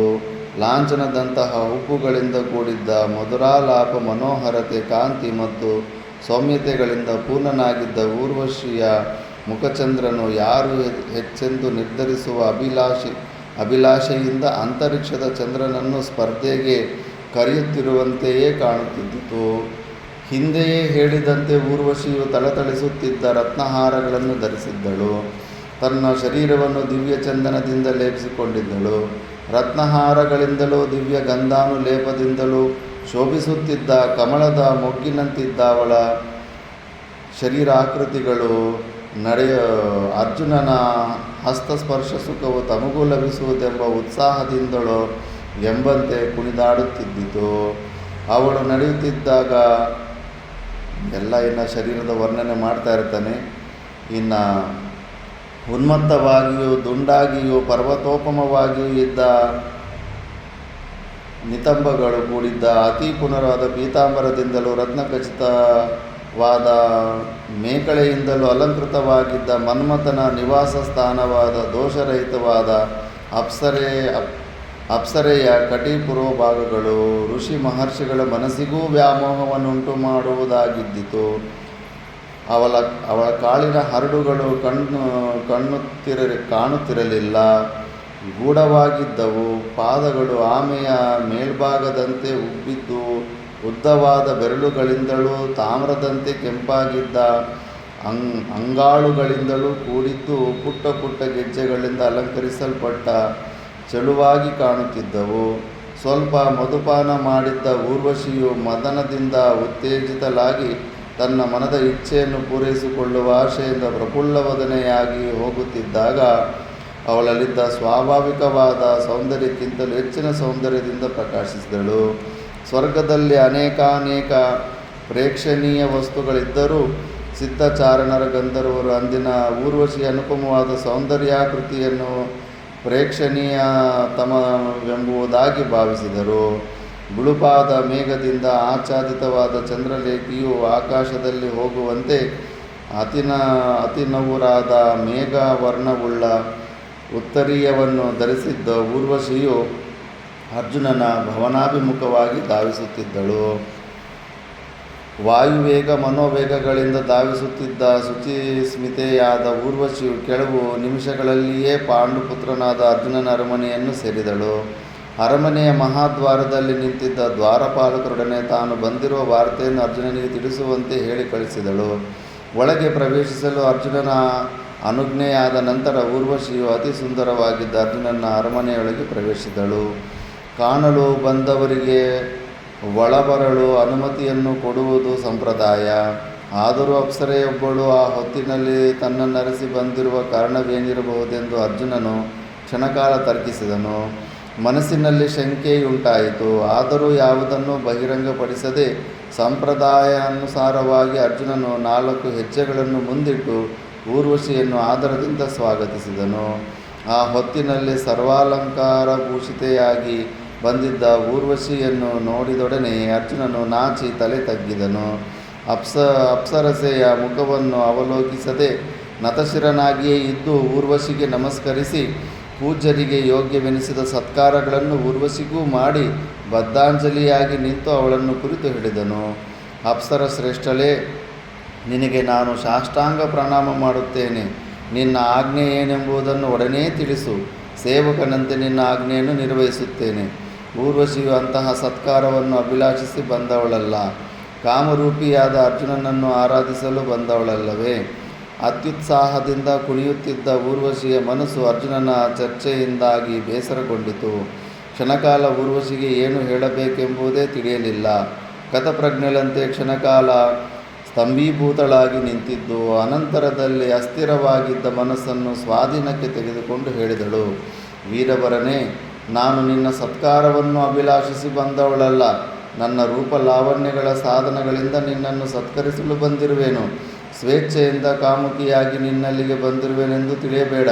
ನಿನ್ನಲ್ಲಿಗೆ ನಾನು ಬರಲು ಕಾರಣವನ್ನು ವಿವರವಾಗಿ ಹೇಳುವೆನು, ಕೇಳು. ಹಿಂದೊಂದು ದಿನ ನಿನ್ನನ್ನು ಪುರಸ್ಕರಿಸುವ ಸಲುವಾಗಿ ದೇವೇಂದ್ರನು ಮಹಾಸಭೆಯನ್ನು ಕರೆದಿದ್ದನಲ್ಲವೇ? ಆ ಮಹಾಸಭೆಗೆ ರುದ್ರರು, ಆದಿತ್ಯರು, ಅಶ್ವಿನಿ ದೇವತೆಗಳು ಅಷ್ಟವಸುಗಳು, ಋಷಿಗಳು, ರಾಜರ್ಷಿಗಳು, ಸಿದ್ಧರು, ಚಾರಣರು, ಯಕ್ಷರು, ನಾಗರು ಮುಂತಾದವರೆಲ್ಲರೂ ಆಗಮಿಸಿ ಸೋಮ ಸೂರ್ಯಾಗ್ನಿಗಳಂತೆ ತೇಜಸ್ಸಿನಿಂದ ಪ್ರಜ್ವಲಿಸುತ್ತಾ ತಮಗೆ ಸಿದ್ಧಪಡಿಸಿದ ಆಸನಗಳಲ್ಲಿ ಕುಳಿತಿದ್ದರು. ಗಂಧರ್ವರು ಇಂಪಾದ ಧ್ವನಿಯಿಂದ ದೇವಗಾನವನ್ನು ಮಾಡುತ್ತಿದ್ದರು, ವೀಣೆಗಳನ್ನು ನುಡಿಸುತ್ತಿದ್ದರು. ಇವೆಲ್ಲವೂ ನಿನ್ನ ಸ್ಮರಣೆಯಲ್ಲಿರಬಹುದಲ್ಲವೇ ಅರ್ಜುನ? ಅಪ್ಸರಸೆಯಲ್ಲಿ ಮುಖ್ಯರೆನಿಸಿದ ನಾವು ನಿನ್ನನ್ನು ಪುರಸ್ಕರಿಸುವ ಸಲುವಾಗಿ ಅಂದು ಗಂಧರ್ವರು ಹಾಡುತ್ತಿದ್ದ ಗಾಯನಕ್ಕೆ ಅನುಗುಣವಾಗಿ ನಾಟ್ಯವನ್ನು ಮಾಡಿದೆವು. ಆ ಸಮಯದಲ್ಲಿ ನೀನು ನನ್ನನ್ನು ಬಹಳ ಹೊತ್ತಿನವರೆಗೂ ಎವೆಯಿಕ್ಕದೆ ನೋಡುತ್ತಿದ್ದೆ. ಇದು ನಿಜವಲ್ಲವೇ? ಅರ್ಜುನನೇನೋ ಉತ್ತರಿಸಲಿಲ್ಲ. ಊರ್ವಶಿಯೇ ಮುಂದುವರೆದು ಹೇಳಿದಳು, ಅಂದಿನ ಸತ್ಕಾರ ಸಮಾರಂಭವು ಮುಗಿಯಿತು. ದೇವತೆಗಳು, ಋಷಿಗಳು, ಗಂಧರ್ವರು ನಿನ್ನ ತಂದೆಯಾದ ಇಂದ್ರನ ಅನುಮತಿಯನ್ನು ಪಡೆದು ತಮ್ಮ ನಿವಾಸಗಳಿಗೆ ತೆರಳಿದರು. ನೀನು ನನ್ನನ್ನು ಎವೆಯಿಕ್ಕದೆ ನೋಡಿದುದನ್ನು ಇಂದ್ರನೂ ಗಮನಿಸಿದ್ದನು. ಅರ್ಜುನ, ನೀವಿಬ್ಬರೂ ಒಂದೇ ಆಸನದಲ್ಲಿ ಕುಳಿತಿದ್ದರಲ್ಲವೇ? ನಾನು ನಿನ್ನನ್ನು ಕಂಡು ವಿಮೋಹಿತಳಾದೆನು. ನಿನ್ನ ವಿದ್ಯಾಭ್ಯಾಸವೆಲ್ಲವೂ ಮುಗಿಯಿತು. ಅನಂತರದಲ್ಲಿ ಇಂದ್ರನು ಚಿತ್ರಸೇನನನ್ನು ನನ್ನಲ್ಲಿಗೆ ಕಳಿಸಿಕೊಟ್ಟನು. ನಾನು ನಿನ್ನಲ್ಲಿಗೆ ಹೋಗಿ ಇಂದ್ರನಿಗೆ ಸಮನಾದ ಪರಾಕ್ರಮವುಳ್ಳ ನಿನ್ನನ್ನು ಕಾಮಕೇಳಿಯರಿಂದ ತಣಿಸಬೇಕೆಂಬುದು ಇಂದ್ರನ ನಿರ್ದೇಶವಾಗಿದ್ದಿತು. ಚಿತ್ರಸೇನನ ಅಭಿಪ್ರಾಯವೂ ಅದೇ ಆಗಿದ್ದಿತು. ನನ್ನ ಇಚ್ಛೆಯು ಅದಕ್ಕೆ ಅನುಗುಣವಾಗಿಯೇ ಇದ್ದಿತು. ಚಿತ್ರಸೇನನಿಂದಲೂ ಅವನ ಮೂಲಕವಾಗಿ ಇಂದ್ರನಿಂದಲೂ ಪ್ರೇಷಿತಳಾದ ನಾನು ನಿನ್ನ ಸೇವೆಯನ್ನು ಮಾಡುವ ಸಲುವಾಗಿ ಇಲ್ಲಿಗೆ ಬಂದಿರುತ್ತೇನೆ. ನಿನ್ನ ಮನ್ಮಥಾಕಾರದ ರೂಪಕಾಂತಿಯನ್ನು ನೋಡುತ್ತಿರುವ ಮತ್ತು ನಿನ್ನ ಅನೇಕ ಸದ್ಗುಣಗಳನ್ನು, ಪರಾಕ್ರಮಗಳನ್ನು ಕೇಳಿರುವ ನಾನು ನಿನ್ನಲ್ಲಿ ಪೂರ್ಣವಾಗಿ ವ್ಯಾಮೋಹಗೊಂಡಿರುತ್ತೇನೆ. ನಿನ್ನೊಡನೆ ಸ್ವಲ್ಪ ಕಾಲವಾದರೂ ಕಾಮೋಪಭೋಗವನ್ನು ಅನುಭವಿಸಬೇಕೆಂಬುದೇ ನನ್ನ ಇಚ್ಛೆಯಾಗಿದೆ. ಬಹಳ ಹಿಂದಿನಿಂದಲೂ ಈ ಅಭಿಲಾಷೆಯು ನನಗಿರುವುದು. ಅರ್ಜುನನು ರೂಪಸಂಪನ್ನನು, ಮಹಾಪರಾಕ್ರಮಿಯು, ತ್ರಿಲೋಕ ಸುಂದರಿಯಾದ ಊರ್ವಶಿಯು ಒಳಿದು ಬಂದಿರುತ್ತಾಳೆ. ಮೇಲಾಗಿ ಇಂದ್ರನೇ ಊರ್ವಶಿಯನ್ನು ಕಳಿಸಿದ್ದಾನೆ. ಊರ್ವಶಿಯೂ ತನ್ನ ಹೃದಯದ ಅಭಿಲಾಷೆಯನ್ನು ವ್ಯಕ್ತಪಡಿಸಿರುತ್ತಾಳೆ. ಅಂತಹ ಸಂದರ್ಭದಲ್ಲಿ ಮಾನವ ಸಾಮಾನ್ಯನು ಉಪಭೋಗಿಸದೇ ಇರಬಲ್ಲನೆ. ಆದರೆ ಅರ್ಜುನನು ಸಾಮಾನ್ಯ ಮಾನವನಲ್ಲ, ಮಾನವ ಶ್ರೇಷ್ಠನು. ನರನೆಂಬ ಮಹರ್ಷಿಯಾಗಿದ್ದವನು ಅರ್ಜುನನಾಗಿ ಅವತರಿಸಿದ್ದಾನಲ್ಲವೇ? ಊರ್ವಶಿಯ ಮಾತುಗಳನ್ನು ಕೇಳಿ ಅರ್ಜುನನಿಗೆ ಬಹಳ ನಾಚಿಕೆಯಾಯಿತು, ಬಹಳ ಸಂಕಟವೂ ಆಯಿತು. ಶಾಂತಂ ಪಾಪಂ ಎಂದು ಹೇಳುತ್ತಾ ತನ್ನೆರಡು ಕಿವಿಗಳನ್ನು 2 ಕೈಗಳಿಂದ ಮುಚ್ಚಿಕೊಂಡನು. ಕ್ಷಣಕಾಲ ಸುಮ್ಮನಿದ್ದು ಅನಂತರದಲ್ಲಿ ಅಪ್ಸರೆಯನ್ನು ಕುರಿತು ಹೇಳಿದನು, ದೇವಿ ಶುಭಾಂಗಿ, ನನ್ನ ಕಿವಿಗಳಿಗೆ ಧಿಕ್ಕಾರವಿರಲಿ. ಏಕೆಂದರೆ ನೀನು ಹೇಳುತ್ತಿರುವ ಕಿವಿಯಿಂದ ಕೇಳಲಾಗದ ಮಾತುಗಳನ್ನು ಈ ಕಿವಿಯಿಂದ ಕೇಳುತ್ತಿರುವೆನಲ್ಲವೇ? ನಿಶ್ಚಯವಾಗಿ ಹೇಳುವುದಾದರೆ ನೀನು ನನಗೆ ಗುರುಪತ್ನಿಗೆ ಸಮಾನಳಾಗಿರುವೆ. ಮಹಾನುಭಾವಳಾದ ಕುಂತಿದೇವಿಗೆ ಅಥವಾ ಸಚೀದೇವಿಗೆ ನೀನು ಸಮಾನಳೆಂದು ನಾನು ಭಾವಿಸಿರುತ್ತೇನೆ. ಇದರಲ್ಲಿ ಯಾವ ಸಂಶಯವೂ ಇಲ್ಲ. ನೀನು ಹೇಳಿದಂತೆ ಇಂದ್ರ ಸಭೆಯಲ್ಲಿ ನಾನು ಇಂದ್ರನೊಡನೆ ಕುಳಿತಿದ್ದಾಗ ನಿನ್ನನ್ನು ಎವೆಯಿಕ್ಕದೆ ನೋಡಿದುದು ನಿಶ್ಚಯ. ಅದನ್ನು ಇಲ್ಲವೆನ್ನುವುದಿಲ್ಲ. ನಿನ್ನನ್ನಂದು ನೋಡಿದ ಕಾರಣವೇನೆಂಬುದನ್ನು ಹೇಳುವೆನು. ಶುಚಿಸ್ಮಿತೆಯೇ, ನಿನ್ನನ್ನಂದು ಎವೆಯಿಕ್ಕದೆ ನೋಡಿದೆನೋ, ನೋಡಿ ಸಂತೋಷಪಟ್ಟೆನು. ನಮ್ಮ ಪುರುವಂಶಕ್ಕೆ ಮಹಾಮಾತೆಯಾದ ಊರ್ವಶಿ ದೇವಿಯನ್ನು ನಾನಂದು ನೋಡಿ ಆನಂದ ಭರಿತನಾದೆನು. ಪುರುವಂಶದಲ್ಲಿ ಒಬ್ಬ ರಾಜನನ್ನು ಮದುವೆ ಮಾಡಿಕೊಂಡಿರ್ತಾಳೆ ಊರ್ವಶಿ. ಭೂಲೋಕಕ್ಕೆ ಬಂದು ಮತ್ತೆ ಬಿಟ್ಟು ಸ್ವರ್ಗಕ್ಕೆ ವಾಪಸ್ ಬಂದುಬಿಟ್ಟಿರ್ತಾಳೆ. ಅಂದರೆ ಮುತ್ತಜ್ಜಿ ಆ ಥರ ಅಜ್ಜಿ ಆಗ್ತಾಳೆ ಊರ್ವಶಿ. ವರಸೆ ಹಂಗೆ ಅಲ್ಲ. ನಮ್ಮ ವಂಶದ ಜನನಿಯೂ ನೀನೇ ಅಲ್ಲವೇ ದೇವಿ? ನೀನು ನಮ್ಮ ವಂಶಕ್ಕೆ ಮಹಾಮಾತೆಯಾಗಿರುವೆ. ನನ್ನ ಪಿತಾಮಹರಿಗೆ ನೀನು ಪಿತಾಮಹಿಯಾಗಿರುವೆ, ಪರಮಪೂಜ್ಯಲಾಗಿರುವೆ. ಇದನ್ನೇ ನಾನು ಮನದಲ್ಲಿ ನೆನೆದು ಅಂದು ನಿನ್ನನ್ನು ನೋಡಿ ಆನಂದಿಸಿದೆನು. ಈ ಭಾವನೆಯಿಂದ ನೋಡಿದುದನ್ನು ಬೇರೆಯ ರೀತಿಯಲ್ಲಿ ಪರಿಗಣಿಸಬೇಕಾದ ಕಾರಣವಿಲ್ಲ ಕಲ್ಯಾಣಿ. ಅರ್ಜುನನ ಮಾತುಗಳನ್ನು ಕೇಳಿ ಊರ್ವಶಿಯು ಒಮ್ಮೆ ಗಹಗಹಿಸಿ ನಕ್ಕು ಹೇಳಿದಳು, ಅರ್ಜುನ, ಅಪ್ಸರೆಯರು ಯಾರಿಂದಲೂ ವರಿಸಲ್ಪಡತಕ್ಕವರಲ್ಲ. ಕಾಲಕರ್ಮ ಸಂಯೋಗದಿಂದಾಗಿ ಕೆಲವು ಸಮಯದಲ್ಲಿ ಮಾನವ ಶ್ರೇಷ್ಠರನ್ನು, ಋಷಿ ಮಹರ್ಷಿಗಳನ್ನು ಮೋಹಿಸಿ ರಮಿಸುತ್ತೇವೆ. ಅದರ ಫಲವಾಗಿ ನಮಗೆ ಪುತ್ರರೂ ಜನಿಸಬಹುದು. ಆದರೆ ನಾವು ದೀರ್ಘಕಾಲ ಅವರೊಡನೆ ಇರುವುದಿಲ್ಲ. ನಾವು ಕೃತಕೃತ್ಯರಾದೊಡನೆಯೇ ನಮಗೆ ಪೂರ್ವಸ್ಥಿತಿಯೇ ಉಂಟಾಗುವುದು.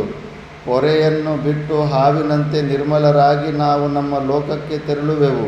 ಕಾಲಕರ್ಮ ಸಂಯೋಗದಿಂದ ನಾನು ಪುರುವಂಶದ ಉತ್ಪತ್ತಿಗೆ ಕಾರಣಲಾದನೆಂಬ ಕಾರಣದಿಂದಾಗಿ ನೀನು ನನ್ನನ್ನು ತಾಯಿಯಂತೆ ಭಾವಿಸುವ ಕಾರಣವಿಲ್ಲ, ಭಾವಿಸಲೂ ಬಾರದು. ಪುರುವಂಶೀಯರು ಮಕ್ಕಳು ಮೊಮ್ಮಕ್ಕಳೆಲ್ಲರೂ ಅವಸಾನಾನಂತರದಲ್ಲಿ ತಾವು ಭೂಮಿಯಲ್ಲಿ ಮಾಡಿದ ಸತ್ಕರ್ಮಗಳ ಫಲವಾಗಿ ಸ್ವರ್ಗವನ್ನು ಸೇರಿ ನನ್ನೊಡನೆ ರಮಿಸುತ್ತಿರುತ್ತಾರೆ. ಅವರಿಗೆ ಯಾವ ವಿಧವಾದ ಪಾಪದ ಸೋಂಕು ಇರುವುದಿಲ್ಲ. ನಮ್ಮ ಧರ್ಮವೇ ಈ ರೀತಿಯಾಗಿರುತ್ತದೆ. ಈ ಕಾರಣಗಳಿಂದಾಗಿ ಸ್ವೇಚ್ಛೆಯಿಂದ ಬಂದಿರುವ ನನ್ನನ್ನು ತಿರಸ್ಕರಿಸುವುದು ನಿನಗೆ ಉಚಿತವಲ್ಲ. ನಾನು ಕಾಮಪೀಡಿತಳು ಮತ್ತು ನಿನ್ನ ವಿಷಯದಲ್ಲಿ ಹೆಚ್ಚಿನ ಅನುರಾಗವುಳ್ಳವಳು ಆಗಿರುತ್ತೇನೆ. ಭಕ್ತಳಾಗಿ ಬಂದಿರುವ ನನ್ನ ಸೇವೆಯನ್ನು ಸ್ವೀಕರಿಸುವವನಾಗು.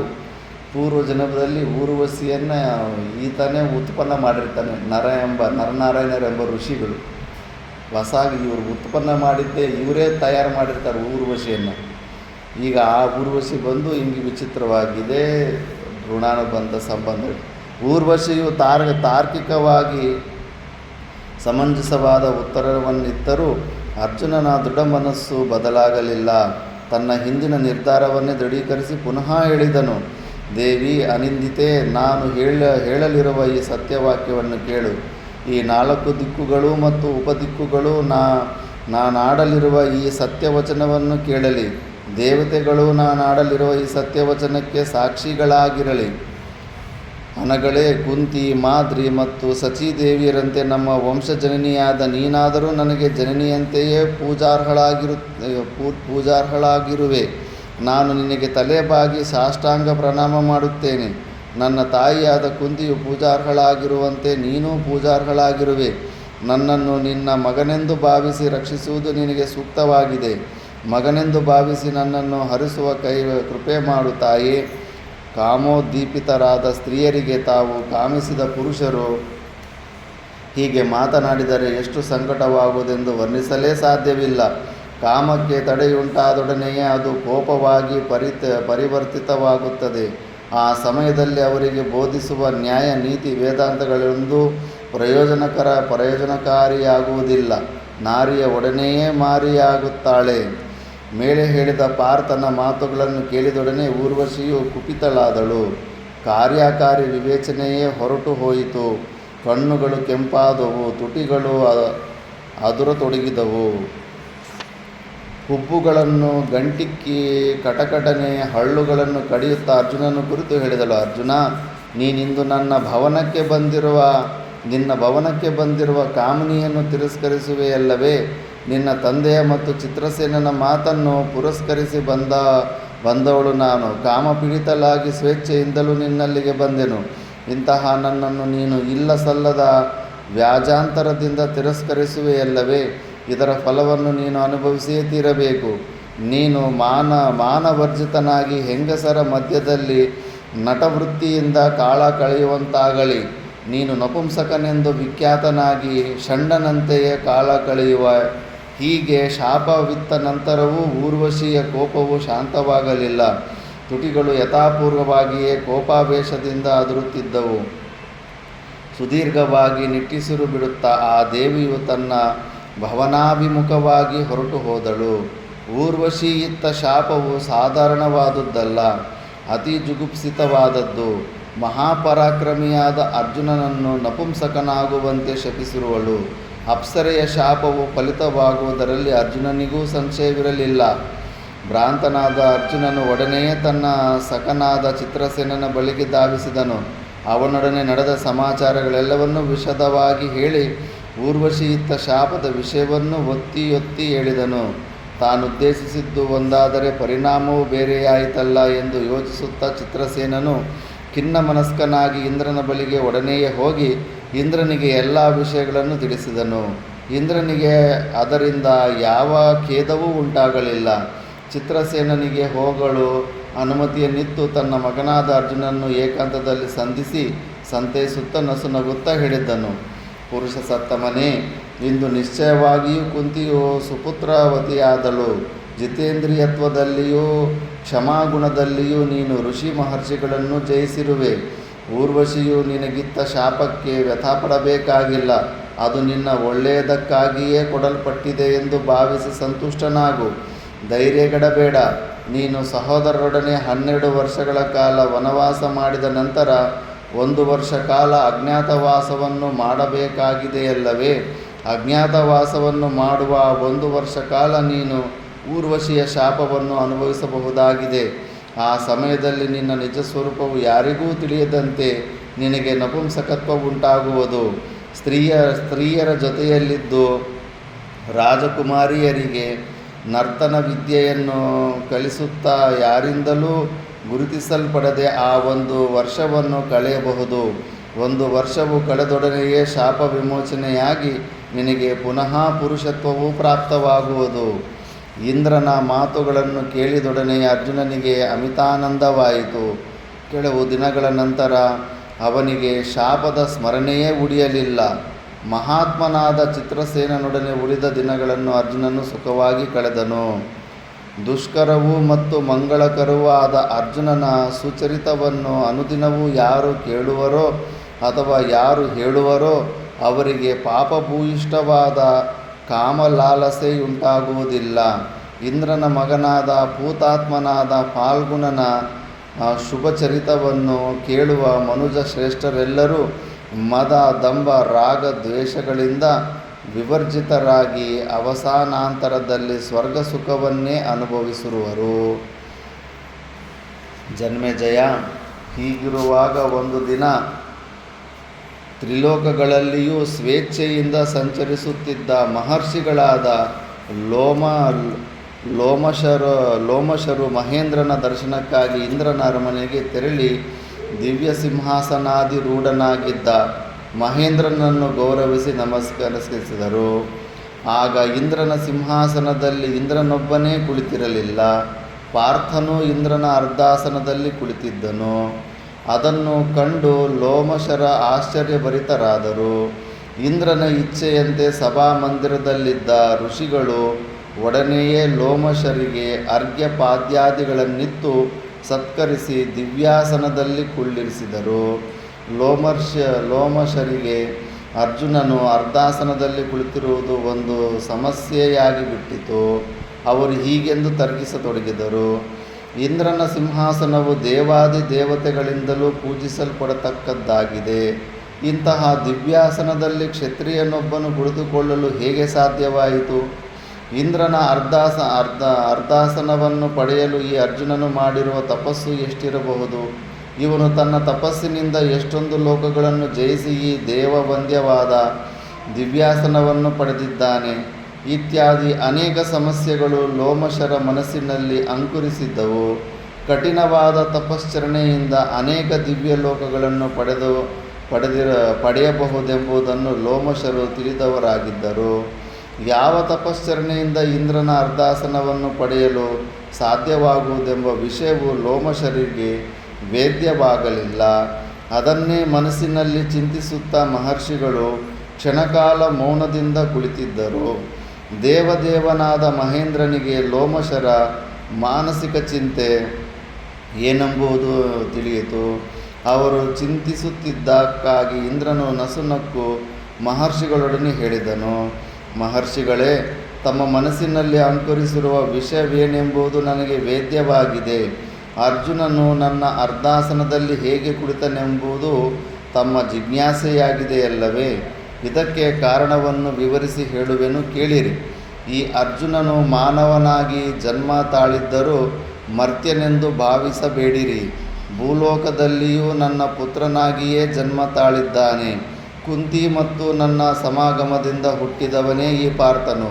ಪುತ್ರನಾದವನು ತಂದೆಯ ಅರ್ಧಾಸನದಲ್ಲಿ ಕುಳಿತುಕೊಳ್ಳಲು ಆತಂಕವೇನಿದೆ?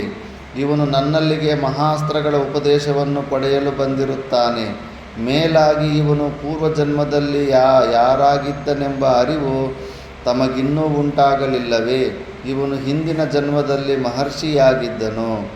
ನರ ಮತ್ತು ನಾರಾಯಣರೆಂಬ ಇಬ್ಬರು ಪುರಾತನ ಮಹರ್ಷಿಗಳ ಹೆಸರುಗಳನ್ನು ಕೇಳಿರುವಿರಲ್ಲವೇ?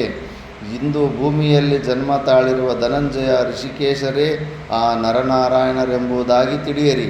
ಆ ನರನಾರಾಯಣರೇ ಭೂಮಿಯಲ್ಲಿ ದೇವಕಾರ್ಯದ ಪೂರ್ಣಕ್ಕಾಗಿ ಅವತರಿಸಿದ್ದಾರೆ.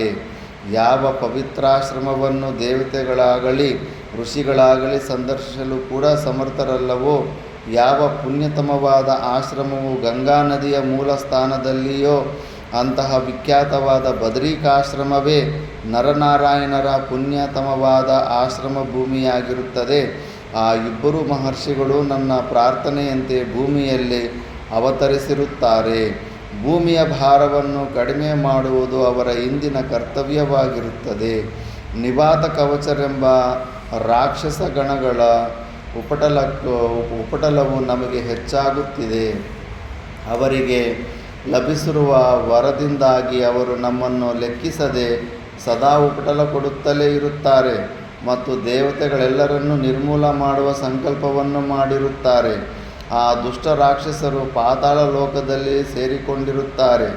ದೇವತೆಗಳೆಲ್ಲರೂ ಸೇರಿ ಯುದ್ಧ ಮಾಡಿದರೂ ಅವರನ್ನು ಧ್ವಂಸ ಮಾಡುವ ಸಾಧ್ಯತೆ ಇಲ್ಲ. ಅಂತಹ ಬಲಿಷ್ಠರಾದ ರಾಕ್ಷಸರನ್ನು ಸಂಹರಿಸಲು ಕೇವಲ ಇಬ್ಬರು ಮಾತ್ರ ಸಮರ್ಥರಾಗಿದ್ದಾರೆ. ಕಪಿಲನಾಗಿ ಭೂಮಿಯಲ್ಲಿ ಅವತರಿಸಿ ಭೂಮಿಯನ್ನು ಖನನ ಮಾಡುತ್ತಿದ್ದ ಸಗರನ 60,000 ಮಕ್ಕಳನ್ನು ವೀಕ್ಷಣ ಮಾತ್ರದಿಂದಲೇ ಭಸ್ಮೀಭೂತರನ್ನಾಗಿ ಮಾಡಿದ ಮಧುಸೂದನ ಮತ್ತು ಪಾರ್ಥ ಈ ಇಬ್ಬರೇ ನಿವಾತ ಕವಚರನ್ನು ಸಂಹರಿಸಬಲ್ಲರು. ಇವರಿಬ್ಬರೂ ಪ್ರತ್ಯೇಕವಾಗಿಯೇ ಆಗಲಿ ಕೂಡಿಯೇ ಆಗಲಿ ದೇವತೆಗಳ ಕಾರ್ಯವನ್ನು ನಿರ್ವಹಿಸಲು ಸಮರ್ಥರಾಗಿರುತ್ತಾರೆ. ಇದರಲ್ಲಿ ಯಾವ ಸಂಶಯವೂ ಇಲ್ಲ. ದೊಡ್ಡ ಮಡುವಿನಲ್ಲಿರುವ ಸರ್ಪಗಳೆಲ್ಲವನ್ನೂ ಅನಾಯಾಸವಾಗಿ ಕೊಳ್ಳಲು ಸಾಧ್ಯವಾಗುವಂತೆ ನಿವಾತ ಕವಚರನ್ನು ಅವರ ಪರಿವಾರದೊಡನೆ ಕೇವಲ ವೀಕ್ಷಣ ಮಾತ್ರದಿಂದಲೇ ಶ್ರೀಕೃಷ್ಣನು ಸಂಹರಿಸಬಲ್ಲನು. ಆದರೆ ಕೇವಲ ಕ್ಷುಲ್ಲಕರಾದ ನಿವಾತ ಕವಚರ ಸಂಹಾರಕ್ಕಾಗಿ ಮಹಾಮಹಿಮವನ್ನು ಜಾಗೃತಗೊಳಿಸುವುದು ಸೂಕ್ತವಲ್ಲ. ಮಹಾಮಹಿಮನಾದ ಮಧುಸೂದನನ್ನು ಈ ಸಣ್ಣ ಕಾರ್ಯಕ್ಕೆ ಪ್ರಚೋದಿಸಿದ್ದೇ ಆದರೆ ಅವನ ಮಹಾ ತೇಜಸ್ಸು ಈ ಪ್ರಪಂಚವನ್ನೇ ದಹಿಸಿಬಿಡಬಹುದು. ಈ ಅರ್ಜುನನೇ ಅವರೆಲ್ಲರನ್ನೂ ಸಂಹರಿಸಲು ಸಮರ್ಥನಾಗಿರುವನು. ಅವರನ್ನು ಸಂಹರಿಸಿದ ನಂತರ ಇವನು ಭೂಲೋಕಕ್ಕೆ ಪ್ರಯಾಣ ಮಾಡುತ್ತಾನೆ. ಮಹರ್ಷಿಗಳೇ, ಈಗಲಾದರೂ ತಮಗೆ ಅರ್ಜುನನ್ಯಾರು, ಇವನ ಸಾಮರ್ಥ್ಯ ಮತ್ತು ತಪಸ್ಸುಗಳೇನು ಎಂಬುದರ ಅರಿವಾಯಿತಲ್ಲವೇ? ದಯೆಯಿಟ್ಟು ತಾವು ನನಗಾಗಿ ಒಂದು ಕಾರ್ಯವನ್ನು ಮಾಡಬೇಕಾಗಿದೆ. ನೀವೀಗಲೇ ಭೂಲೋಕಕ್ಕೆ ತೆರಳಿರಿ. ಕಾಮ್ಯಕವನದಲ್ಲಿ ಅರ್ಜುನನ ಸಹೋದರರು ವಾಸಿಸುತ್ತಿದ್ದಾರೆ. ಅಲ್ಲಿಗೆ ಹೋಗಿ ಧರ್ಮಾತ್ಮನಾದ ಯುಧಿಷ್ಠಿರನನ್ನು ಸಂದರ್ಶಿಸಿ ಅರ್ಜುನನ ವಿಷಯವಾಗಿ ಸ್ವಲ್ಪವೂ ಚಿಂತೆ ಮಾಡುವುದು ಬೇಡವೆಂದು ಹೇಳಿರಿ. ಇವನು ಭೂಲೋಕಕ್ಕೆ ಸಕಲಾಸ್ತ್ರ ಪಾರಂಗತನಾಗಿ ಬರುವನೆಂದು ತಿಳಿಸಿರಿ. ಪಳಗಿದ ಧನುರ್ವಿದ್ಯೆಯನ್ನು ಚೆನ್ನಾಗಿ ಅಭ್ಯಸಿಸಿದ ಬಾಹುಗಳಿಲ್ಲದಿದ್ದರೆ, ಮಹಾಸ್ತ್ರಗಳ ಪರಿಚಯವಿಲ್ಲದಿದ್ದರೆ ಯುದ್ಧಭೂಮಿಯಲ್ಲಿ ಭೀಷ್ಮ ದ್ರೋಣಾದಿಗಳನ್ನು ಎದುರಿಸುವ ಸಾಧ್ಯತೆ ಇಲ್ಲ. ಗುಡಾಕೇಶನು ಮಹಾಸ್ತ್ರಗಳಲ್ಲಿ ಪ್ರಾವೀಣ್ಯವನ್ನು ಪಡೆದಿರುವನೆಂದು ಕೇವಲ ಅಸ್ತ್ರವಿದ್ಯೆಯಲ್ಲಿಯೇ ಅಲ್ಲದೆ ಗಾಯನ, ವೀಣಾವಾದನ, ನೃತ್ಯ ಅಭಿನಯಗಳಲ್ಲಿಯೂ ವಿಶಾರದನಾಗಿರುವನೆಂದು ಯುಧಿಷ್ಠಿರನಿಗೆ ಹೇಳಿರಿ.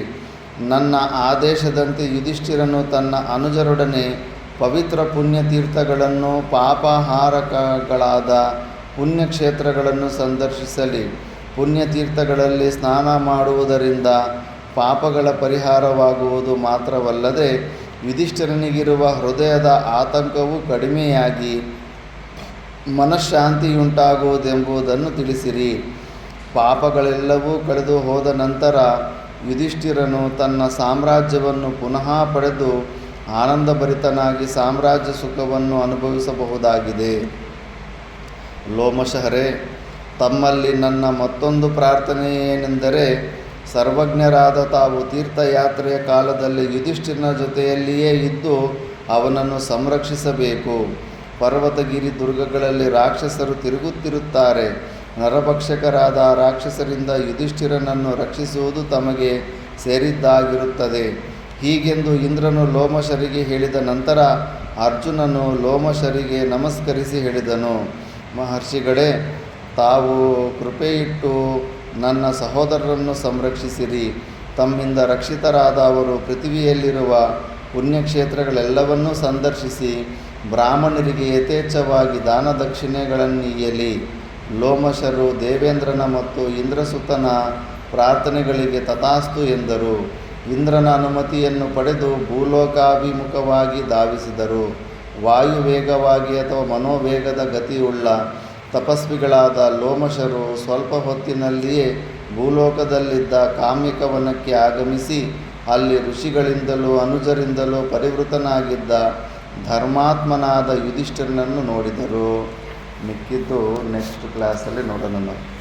ಓಂ ಪೂರ್ಣಮದ ಪೂರ್ಣಮಿದಂ ಪೂರ್ಣಾತ್ ಪೂರ್ಣಮುದಚ್ಯತೆ ಪೂರ್ಣಸ್ಯ ಪೂರ್ಣಮಾದಾಯ ಪೂರ್ಣಮೇವಾವಶಿಷ್ಯತೆ. ಓಂ ಶಾಂತಿ ಶಾಂತಿ ಶಾಂತಿ.